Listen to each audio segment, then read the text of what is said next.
Here is Jimmy Clitheroe as the Clitheroe Kid with Peter Sinclair, Patricia Burke, Danny Ross, and Diana Day in James the Modest Hero.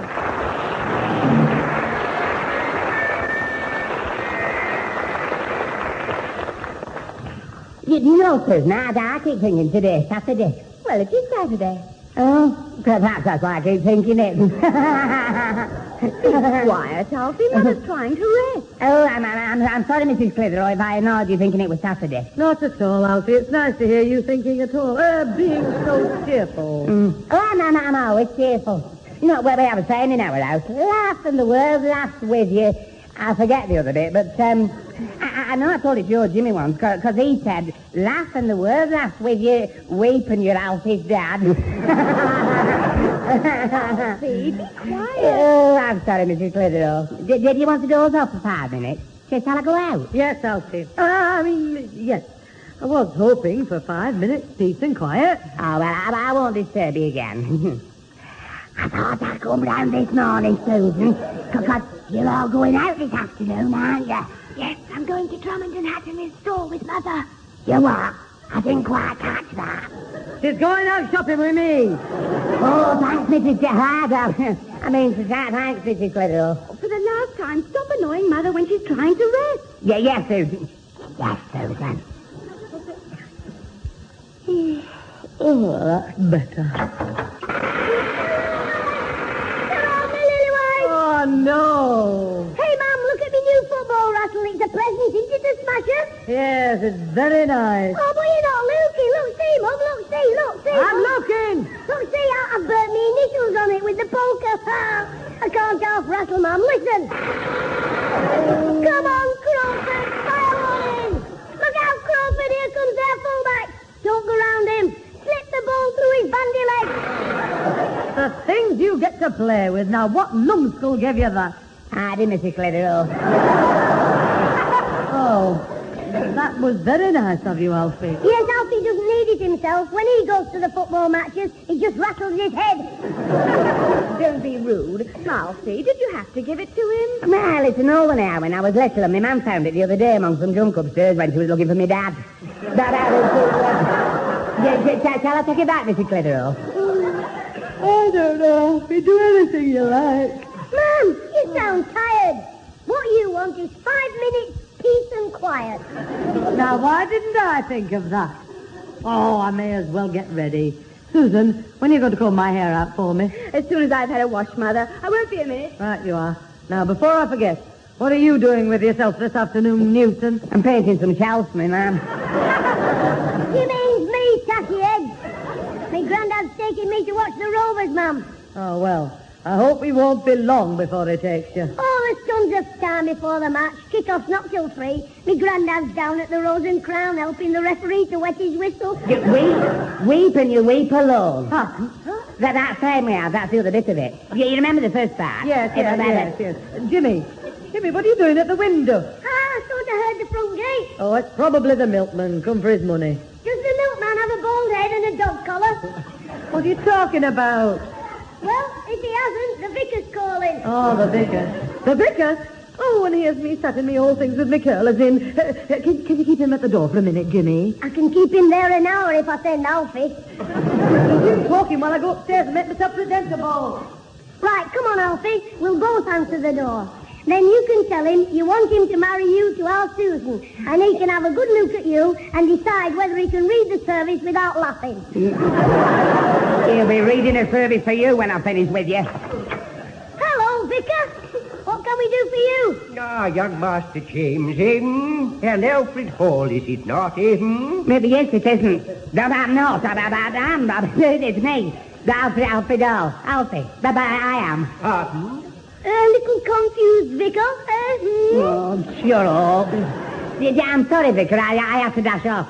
Tell Susan I'll see you tonight. Not you, him. Not see him. Him tell her, because he's her brother. You're no relation, Vicar. Bye-bye. I'll see you at the wedding. Cheery-hoo. James, did you understand all that, Oh, yes, but I'll still lend him our frying pan. Come in. thank you. You are indeed... Frying pan? Alfred never said anything about borrowing your frying pan. Oh, no, but it's there if he wants it, and it's only cheap. I mean, I can't be fairer than that, can I? No, I suppose you can't. What is all this about your lending your frying pan, eh? Why, did you want to borrow it? Of course not. Come away in, Higgy. Oh, it's me granddad back from the public library. Hey, Higgy, that was a good one about the parson in the Turkish bath, eh? You see, the barmaid told it to you. When you nipped out for the paper, in a rum cup of cocoa as young Phoebe. I see, is that. No, I'll just get the flask of whiskey for the match. Hello, Grandad. Did you manage to change your library boots? Oh, hello, Jimmy. Here's some crisps for you from the Rose and Crown. Oh, I have a joke to tell you. You see, this parson was getting undressed in the Turkish bath. Grandad, the vicar's here. Well, he took off his... Oh. Hello there, Vicar. Good afternoon, Mr. Sinclair. Been looking on the wine when it was red, eh? No, he drinks brown ale. Jimmy, be quiet. She tells some good tales, as Phoebe. You know, she used to be a stripper, you know. Higgy, the vicar. His glasses steamed up and he went through the wrong door into the ladies. Oh, well.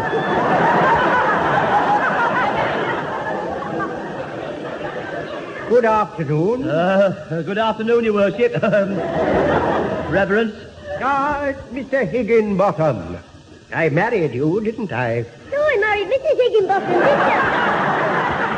Oh, don't remind me. Hello, Vicar. What a pleasant surprise. How long have you been here? Ever since you dashed upstairs, ma'am, so I couldn't see in your curlers. Just hope.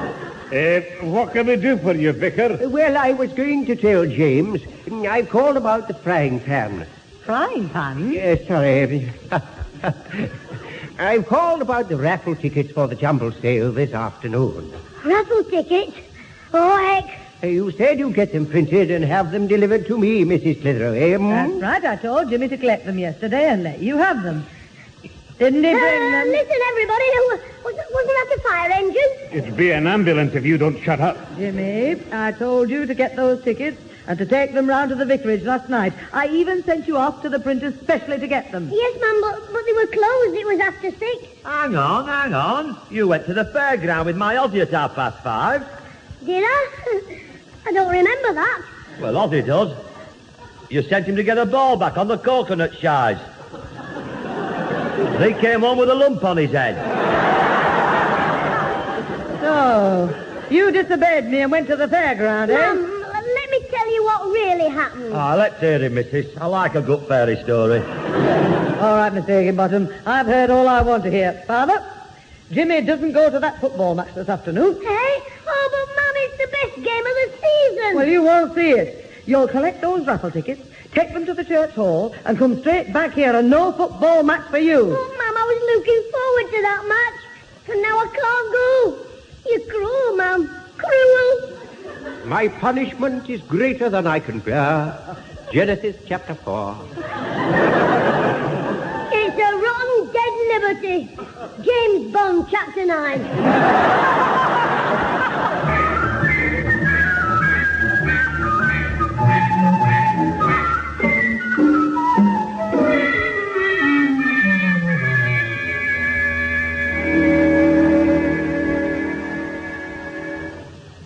Hello, Jimmy. What brings you round here? Hello, Alfie, old friend. I just wanted to cheer myself up by looking at your happy, smiling face. You have, I haven't got a lot of time to talk. I'm painting my mum's drawing.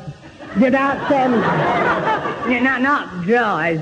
Drawers you pull out, not drawers you pull on. You're lucky. I wish I was a handsome, clever grown-up like you. You will be one day when you grow. What do you need the money for this time? It's not money, Alfie. There are some things money can't buy. I mean, it couldn't buy a wonderful, kind friend like you.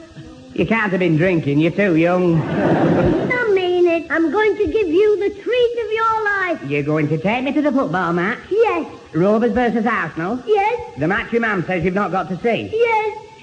How do you know? Your Susan rang me and told me. Sorry, Jimmy, nothing doing.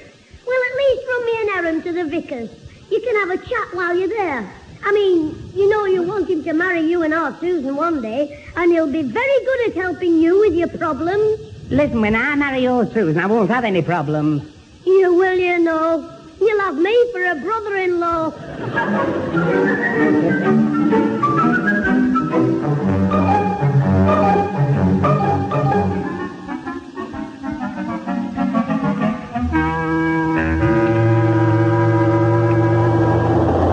James, you are the most amazing person. I know, Mr. Brocklebank. I even surprise myself sometimes. But I ask you, first you call on me asking me to run you to the printer's for the vicar's tickets, and then you say halfway there that you'll have to find the printer at the football ground. And then near the end of the match, you remember that Alfred Hall went for the tickets before you came round to see me. Well, I mean, why spend the whole afternoon on a drafty football ground for nothing? I know, I must be raving mad. Anyway, just get me home quick and we'll forget all about it. Well, I'm driving as fast as I dare. But tell me, why must I not mention all this to your mother? So it won't worry her. We don't want her thinking her son's going doolally, do we? Well, it's still all a mystery to me. In all that crowd at the football ground, how did you hope to find him? Find him? I was hoping he wouldn't find me. Who, the printer? No, me grand weather for the time of the year, isn't it? Never mind the weather. Why this frantic rush to get home? Well, it's all that lemonade you bought me at the football ground. Giving me hiccups. Oh, well, I do want to get back home myself as soon as possible. When you came round to my house 2 hours ago, I was just going to help my sister. We were going to run up some curtains. Well, I expect the exercise would do you both, don't you?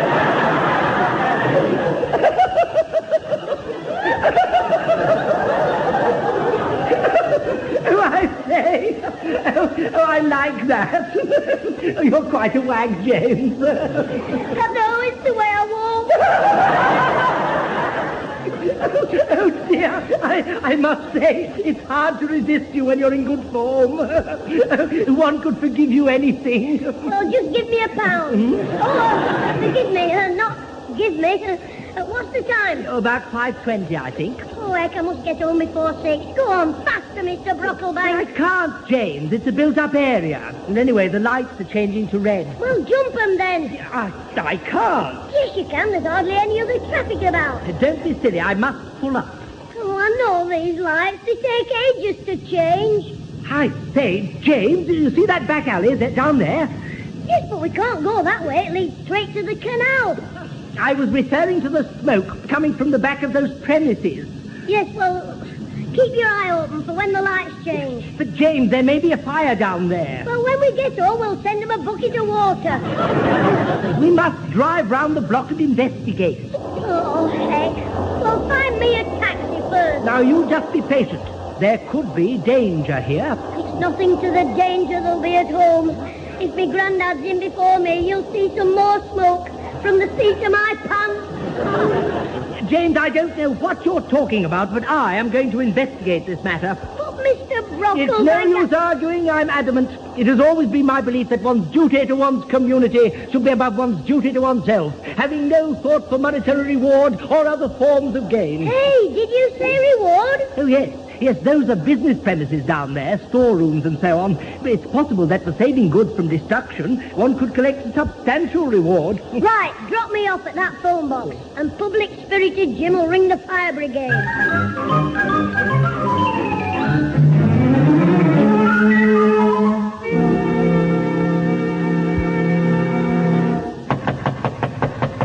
Come on, Josie Alfie. Come on, open up. Oh, it's you, Jim. Yeah, sorry I kept you waiting, but I've been up in the bathroom helping me dad. To play with his boat? Yes, Jim. No, you daft thing. My mother said she was fed up here in the drip. So I told you to shut up. Yes. Don't be funny. I'm talking about the tap leaking. Anyway, well, what have you come round to our house for? Just to thank you for taking those tickets to the vicar on Saturday afternoon. Oh, that's all right. How Have you read the evening paper yet? No, Dad, I have to give it to my dad first, and then my mum gets it to see what's on the telly and read the births and deaths. To see if you're still alive? Yes, Oh, come in. I don't want the neighbours to see me thumping you. Thanks, Alfie. Look, see this story in the evening paper? How I saved a toy shop from being burnt down. Let me see. Premises, rear of 14 Duke Street, owner away, saved from destruction by prompt action of local boy. You? Yes, me. Well, it doesn't say your name. No, Luke, they just call me the modest boy hero. I thought so. It was somebody else. It was me. I rang the fire brigade who came round, broke into the place and saved it in time. What were you doing near Duke Street? That's miles away. I know, on the way to the Rovers' ground, where you wouldn't take me. You couldn't go out Saturday afternoon. You told me you had all the housework to do, so would I go and collect the take? Oh, no. Go on. Who took you? Another mug called Humphrey Brocklebank. We saw the fire on the way home in his car. And Luke, it says in the paper they want me to come forward because the fire chief would like to send a letter to the parents of this shy young hero. That's me. But best of all, Alfie, it was a toy shop we saved, and the owner, Mr. Carter, says he'd like to give a reward to this modest young lad. That's me again. Well, mind that halo doesn't give you a headache. No, you can't go and collect that reward. Why not? Because you'd have to tell him your name and it'd be in the paper and your mum would know you'd gone out and she told you not to. Don't worry about that. Just get your motorbike out and come with me to see Mr. Carter at the shop. What are you going to do? I'll just tell him I'm the modest lad who saved his shop and I want the reward and my name is Ozzie Higginbottom.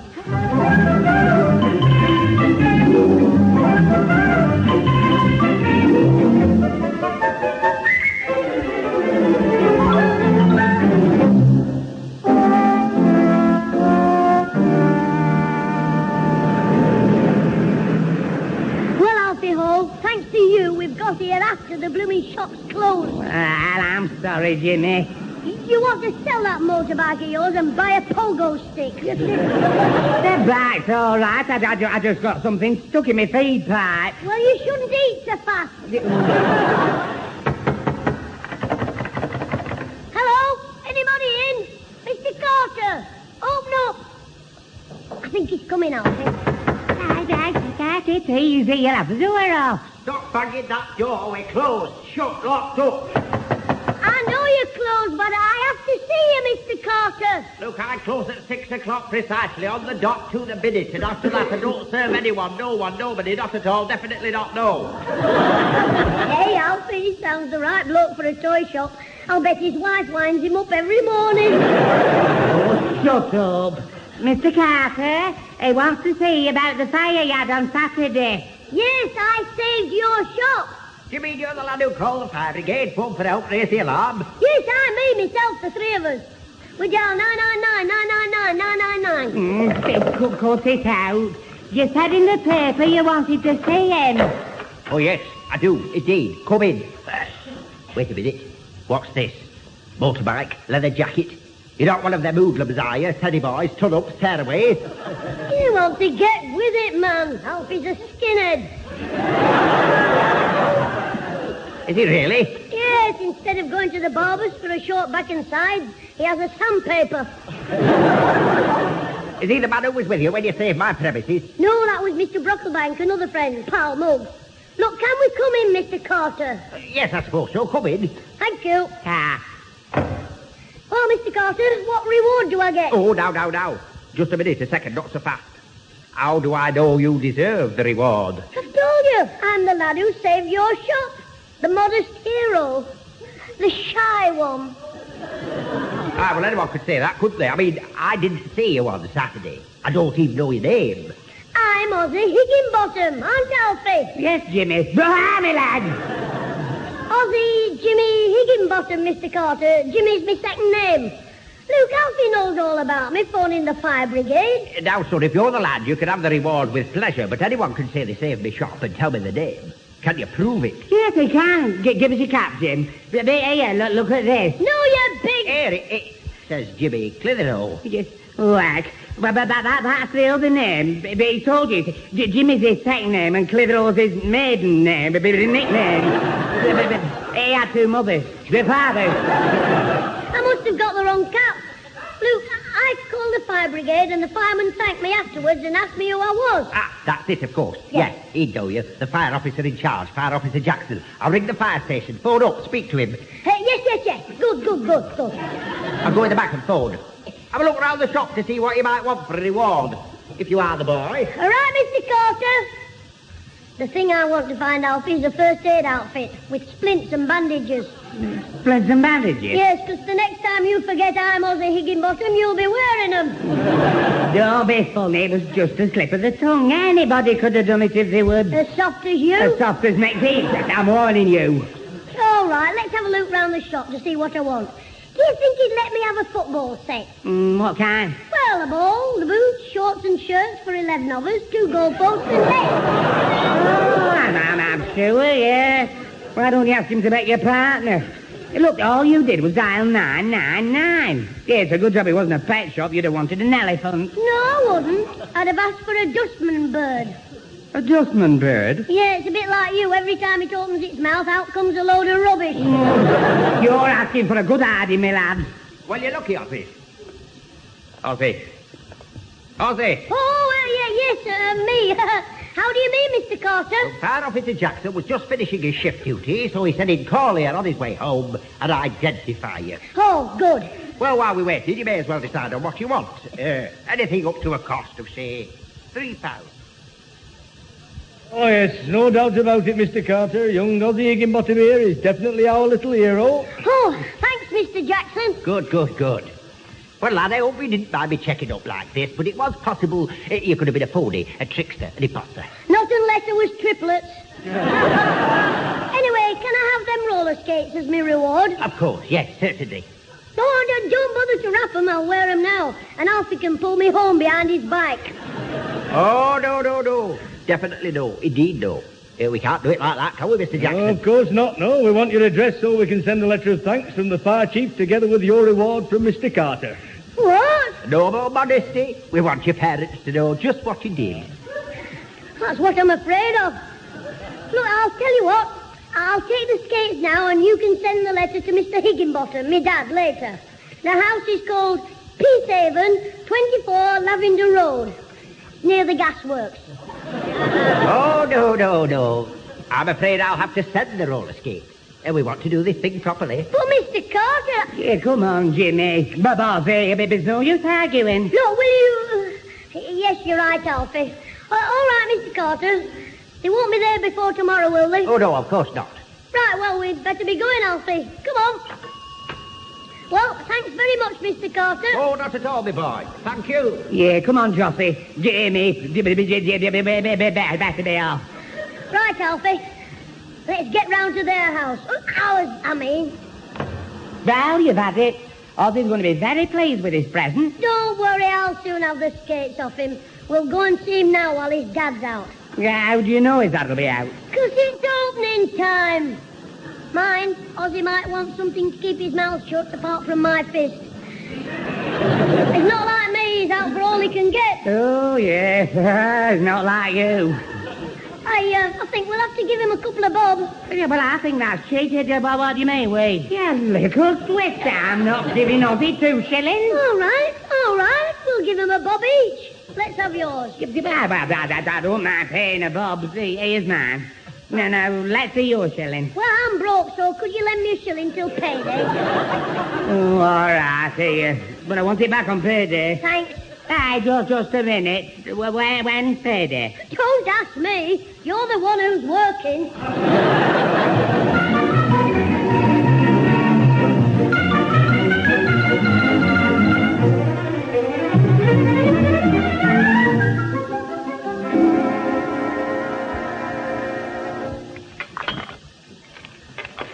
Here, Father, lunch is on the table. Come on, put your paper away and eat it while it's hot. Aye, right, my dear. Oh, what's keeping Jimmy? Did you call him, Susan? Oh, 3 times. He's been on those roller skates since he got up. He probably slept in them. Oh, Father, will you call him? Tell him I'll warm his seat for him. Oh, from the sound of that, his seat's probably burst into flames. Oh, my goodness. Oh, blooming heck. Oh, What have you done, Jimmy? I bent a wheel and broke my big end. Don't be silly. From the crash, it sounded as if you'd broken the front door down. Oh, shut up, Scraggy Annie. You wouldn't care if I'd broken my leg. Oh, but I would. I'd take you to the vet myself. All right, Susan, that'll do. That's right. And don't you call her names. Your own fault, Jimmy, skating in the I hall. wish Ozzy hadn't sold them to you. I can't understand it. They're brand new and expensive from the look of them. Hey, where did you get the money? It was only 2 bob. 2 bob? Down. 2 bob down I gave him. Anyway, he couldn't use them. His feet are too big. Excuse me. The front door was open. Ah, there you are, you little thief. Mr. Higginbottom, what do you mean? Hello, Mrs. Clitheroe. This little boy of yours. I don't feel well again, Mum. What are you on about, Higgy? Those roller skates that he's got, they belong to our Ozzy. He gave me him for 2 bob. I know, you little twister. The price on the box is £2.10, and you talked us into selling them for 2 bob. Well, there's your money. Let's have the skates. No, they're mine. You're not getting them. Jimmy, give them to Mr. Higginbottom. Oh, Mama, Do as your mother says. you're all rotten. All right. I'm taking them off. How Ozzy got them for calling the fire engine when the shop was on fire. He wouldn't have the brains to call for help if his trousers were on fire. What was that? Nothing. Was he that boy they mentioned in the paper? That's right. They call him the Shy Hero. He tried to pretend it wasn't him, even after I read the letter from the fire chief, but he had to admit it in the end. That's where I'll kick him in the end. Shy hero. Jimmy, stop mumbling. Hey, one of these wheels is damaged. Jimmy, give Mr. Higginbottom that money back to pay for it. What? You mean he's getting 2 bob and me roller skates? Yes, you ought to be ashamed of yourself taking advantage of Ozzy like that after what he's done. Don't worry. After what Ozzy's done tomorrow at school, I'll see he gets everything he deserves. We'll carry him shoulder high to the canal.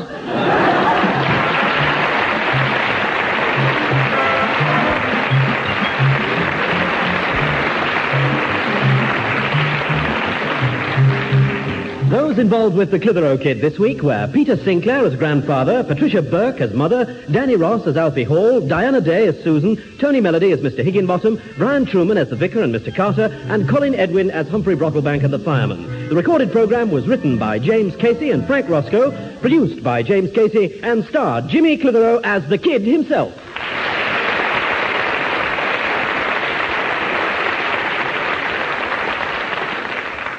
I thought you might like to know I finally told them that I was the real hero. After all, a boy should tell the truth. And a spanking only hurts for an hour, while roller skates last for years. So I told me Grandad I'd call the fire brigade, handed him his slipper and bent over. He smacked me and then he had the nerve to send me to bed for telling lies.